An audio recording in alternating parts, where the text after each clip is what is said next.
Darbhanga airport है, यही ना कॉन्सेप्ट आया कि हवाई चप्पल वाला भी हवाई जहाज चढ़ेगा। मतलब क्या था कि जो छोटे शहरों में एयरपोर्ट है वहाँ मिनिमम कॉस्ट रहेगा चलने का। अब दरभंगा एयरपोर्ट को आप कंपैरिजन कीजिए, 20,000, 25,000, 15,000। दुबई का टिकट लीजिए, सिंगापुर दुबई का टिकट दिल्ली से सस्ता मिलेगा बशर्ते दरभंगा से दिल्ली। ये एयरलाइन वाला जो बैठ करके लूट रहा है तो कौन उसको कंट्रोल करेगा? किसकी जवाबदेही है? तो आपने कहा कि हवाई चप्पल वाला भी हवाई जहाज चढ़ेगा, तो आप मुझे बताइए कि 20,000 में कौन हवाई चप्पल वाला हवाई जहाज चढ़ सकता है? नमस्कार, मेरा नाम आलोक है। आप लाइव स्ट्रीम देख रहे हैं। बिहार के लोक आस्था का महापर्व छठ अब आने वाला है और छठ पर्व को देखते हुए एक तरफ जहां टिकटों के दाम महंगे हो गए हैं, रेलवेज़ में भी अगर आप देखेंगे तो लंबी वेटिंग चल रही है, वहीं दरभंगा एयरपोर्ट जिसकी उम्मीद लगाए बैठे थे लोग कई वर्षों से, जब दरभंगा एयरपोर्ट बनकर तैयार हुआ है तो दरभंगा एयरपोर्ट से दिल्ली जाना या दिल्ली से दरभंगा आना, आपको पता है दुबई के टिकट से भी काफ़ी महंगा है। ऐसा क्यों है? बिहार सरकार के मंत्री संजय झा, जो कि मिथिला के ही रहने वाले हैं, आज नून रोटी वेब सीरीज़ के शुभारंभ समारोह में पहुंचे थे। वहाँ की तस्वीर आपको दिखा रहे हैं। पहली बार कोई वेब सीरीज़ जो है वो मैथिली भाषा में बनकर तैयार हुई है। संजय झा ने उन्हें बधाई दी है, तस्वीर आपको वहाँ की दिखा रहे हैं, उनका स्वागत भी किया गया है। लेकिन दरभंगा एयरपोर्ट वाले मामले पर जब संजय झा से सवाल पूछा गया तो वो खूब भड़के हैं। क्यों केंद्र सरकार जो है वो डबल स्टैंडर्ड दिखा रही है, डबल फेस कर रही है, और सही में दरभंगा से दिल्ली जाना ये ज़्यादा महंगा है। किससे?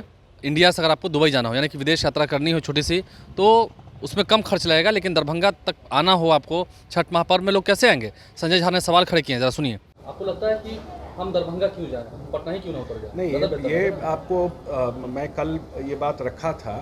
दरभंगा एयरपोर्ट है आरसीएस एयरपोर्ट। आरसीएस एयरपोर्ट हो गया regional connectivity airport. Regional connectivity Darbhanga airport का सिक्योरिटी कौन करता है? बिहार पुलिस करती है, सीआईएसएफ नहीं करती है। तो जो दरभंगा एयरपोर्ट है, यही ना कॉन्सेप्ट आया कि हवाई चप्पल वाला भी हवाई जहाज चढ़ेगा। मतलब क्या था कि जो छोटे शहरों में एयरपोर्ट है वहाँ मिनिमम कॉस्ट रहेगा चलने का। अब दरभंगा एयरपोर्ट को आप कंपैरिजन कीजिए, 20,000, 25,000, 15,000, 30,000, 35,000। आज आप सिंगापुर का टिकट लीजिए, ये तो कोई मैं कहूँगा तो आप क्यों मानिएगा, गूगल कीजिए। दुबई का टिकट लीजिए, सिंगापुर दुबई का टिकट दिल्ली से सस्ता मिलेगा बशर्ते दरभंगा से दिल्ली। तो ये एयरलाइन वाला जो बैठ करके लूट रहा है तो कौन उसको कंट्रोल करेगा? किसकी जवाबदेही है? हम लोग बार बार कह रहे हैं कि भाई कैपिंग कीजिए, अपर लिमिट जो फेयर का है वो 8,000, 7,000, 9,000 जो कीजिए। दरभंगा एयरपोर्ट से नॉर्मली टिकट 3,000-3,500 से ज़्यादा नहीं होना चाहिए किसी भी लिहाज से। और वहाँ पर एवरेज आप लिखे, अभी छठ का समय है, दीपावली का समय है, इतने लोग आते हैं बाहर से।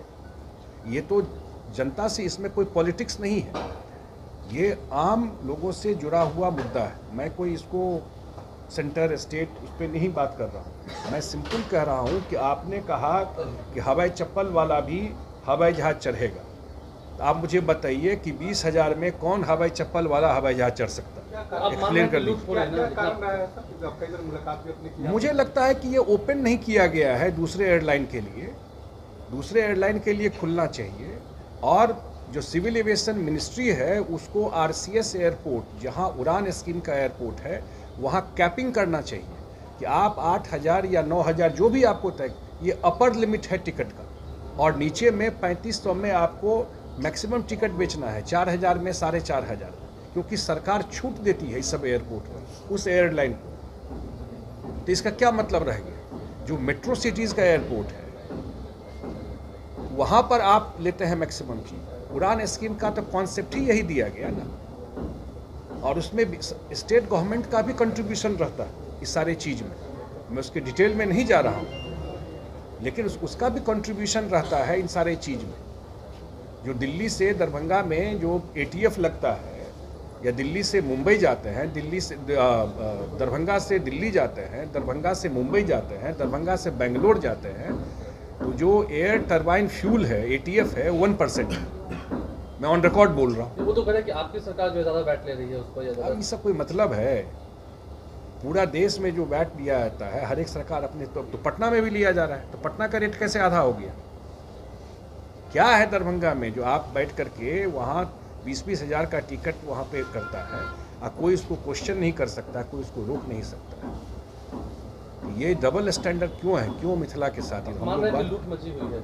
आपके सामने रिकॉर्ड पे है। मैं तो कह रहा हूँ आज गूगल करके देखिए, 3 दिन के बाद दरभंगा से एयर फेयर किया है, आप चेक करके देखिए एयर फेयर किया है। अंतिम सवाल है कि दरभंगा एयरपोर्ट बनाने से तो कोई फायदा हुआ नहीं, आप मानते नहीं, हैं? फायदा तो बहुत हुआ क्योंकि ये वहाँ पे सबसे यात्री जा ही नहीं सकते, वो नहीं क्यों जाएंगे? सबसे सक्सेसफुल एयरपोर्ट है, इतने लोगों का मूवमेंट है वहाँ पर, लेकिन जिस तरह का सुविधा और जो फेयर होना चाहिए वो दरभंगा का मतलब दरभंगा नहीं है। सिर्फ दरभंगा का मतलब सहरसा, मधेपुरा, सुपौल, पूर्णिया, अररिया सारे के पैसेंजर वहाँ आते हैं।